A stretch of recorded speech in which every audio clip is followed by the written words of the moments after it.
வணக்கம். நான் டாக்டர் சங்கீதா, தமிழ்துறை உதவி பேராசிரியர், அக்ஸிலியம் கலை மற்றும் அறிவியல் கல்லூரி, ரகுநாதபுரம். இன்றைக்கான தலைப்பு பாரதியார் கவிதைகளில் வந்தே மாதரம். அதுதான் இன்றைக்கான தலைப்பு. அதில் முதலில் ஆசிரியர் அறிமுகத்தை பார்த்தலாம். பாரதியார் இயற்பெயர் சுப்பிரமணியன், அதுதான் அவருடைய இயற்பெயர். ஆனால் அவருடைய குடும்பத்தில் அவரை அழைத்தது சுப்பையா என்றே அழைத்தனர். அவருடைய பிறந்த ஆண்டு அப்படின்னு சொல்லி பார்த்தீங்கன்னா 11/12/1882 எட்டயபுரத்தில் பிறக்கின்றார். ஒரு புரட்சி கவிஞராக பிறக்கின்றார்.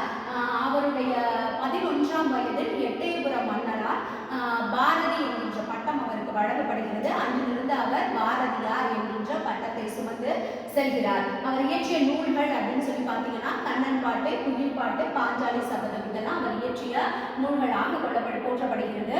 அடுத்து அவருடைய புனைப்பெயர்கள் காளிதாசன், செல்லிதாசன் அப்படிங்கிற புனைப்பெயர்களை அவர் தன்னுடைய கவிதை மூலமாக நிறைய புனைப்பெயர்களை பெற்றிருக்கின்றார். அதில் செல்லிதாசன் அப்படிங்கிறது மிக சிறப்பான புனைப்பெயராக போற்றப்படுகிறது. செல்லிதாசன் அப்படிங்கிறவர் ஒரு பிரிட்டிஷ் கவிஞர்.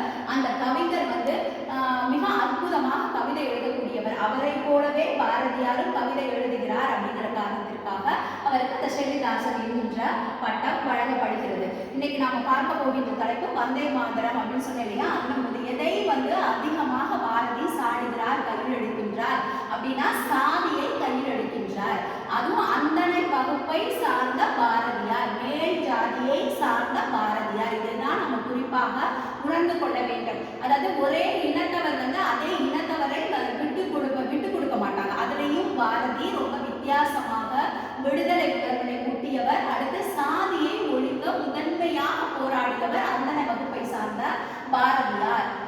எது எப்போ அப்படின்னா அந்த காலத்திலேயே தன் மனைவியை கூட அழைத்து செல்வது, தன் மனைவி கூட புகைப்படம் எடுப்பது, தன் மனைவியை நிற்க வைத்து தன் மனைவியுடன் எங்கு போனாலும் போவது, மீசை வைக்கக்கூடாது, அந்தனை வகுப்பை சார்ந்தவர்கள் அப்படிங்கிற சட்டம் இருந்தபோது அவர் மீசை தமிழனுக்கு அழகு என்று மீசை வைத்தார். அப்படி எல்லாவற்றையும் புரட்சிகரமாக போராடியவர் பாரதியார். அவர் சாதியை கையில் எடுக்கின்றார்.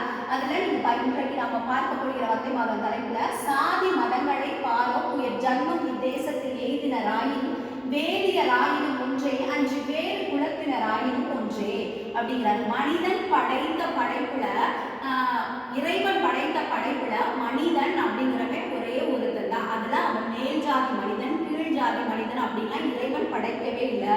மனிதர்களா இதெல்லாம் நீங்களா உருவாக்கி கொள்ள ஒன்று அப்படின்னு சொல்றாரு. அதுதான் ஜாதி மதங்களை பார்க்கவே பார்க்காதீங்க. தேசத்துல எல்லாரும் ஒன்னா ஒற்றுமையாயிருங்க. அவன் வேதம் ஓதக்கூடிய வேதியராய் இருந்தால் என்ன, இல்ல மற்ற குலத்தை சார்ந்த எந்த குலத்தை சார்ந்தவனாக இருந்தாலும் என்ன, நீங்கள் எல்லோரும் மனிதர்கள், ஒற்றுமையோடு இருங்கள் அப்படின்னு சொல்றாரு. அடுத்து என்ன சொல்ல வருகிறார் அப்படின்னா, ஒன்றுபட்டால் உண்டு வாழ்வு, நம்மில் ஒற்றுமை நீங்கள் அனைவருக்கும் தாழ்வை, நன்றிது நேர்ந்திடல் வேண்டும், இந்த ஞானம் வந்தார்பின் நமக்கேது வேண்டும் அப்படின்னு சொல்லிட்டு நாமளே கேள்வி கேட்க வைக்கிறார். ஒன்றுபட்டால் உண்டு வாழ்வு, ஒற்றுமையோடு இருந்தோம் அப்படின்னு சொன்னா நமக்கு கண்டிப்பாக வெற்றி கிடைக்கும் அப்படின்னு சொல்றாரு. இல்ல அப்படின்னா நம்ம எல்லாருமே என்ன செய்யணும், தாழ்ந்துதான் போகணும். எப்படி? சாதி அடிப்படையில. சாதியை ஒழிக்கணும்னா எல்லாரும் நீங்க வாங்க போராடுங்க அப்படின்னு சொல்றாரு. நன்றிது நேர்ந்திடல் வேண்டும், இந்த ஞானம் வந்தாக்கு நமக்கேது வேண்டும். இந்த ஞானம் தான் உங்களுடைய மனதுல மூளையிலையும் பதிவு செய்து நீங்க வச்சுக்கணும். அப்படின்னா அந்த வெற்றி கிடைக்கும் அப்படின்னு சொல்றாரு. அடுத்து எப்பதம் வாய்ந்திடுமேனும் நம்ம யாவருக்கும் அந்த நிலை பொதுவாகும். 30 கோடியும் வாழ்வோம் வீணில் 30 கோடி முழுமையும் விழுவோம். போராடணும் அப்படின்னு நான் சொல்லிட்டே இருக்கேன் இல்லையா? இந்த போராட்டம் எங்க இருக்கணும் அப்படின்னு சொன்னோம்னா எல்லாரும் ஒற்றுமையோடு போராடணும். 30 கோடி மனிதர்களும் ஒற்றுமையோடு போராடணும் என்றால் நமக்கு வெற்றி நிச்சயமாக கிடைக்கும்.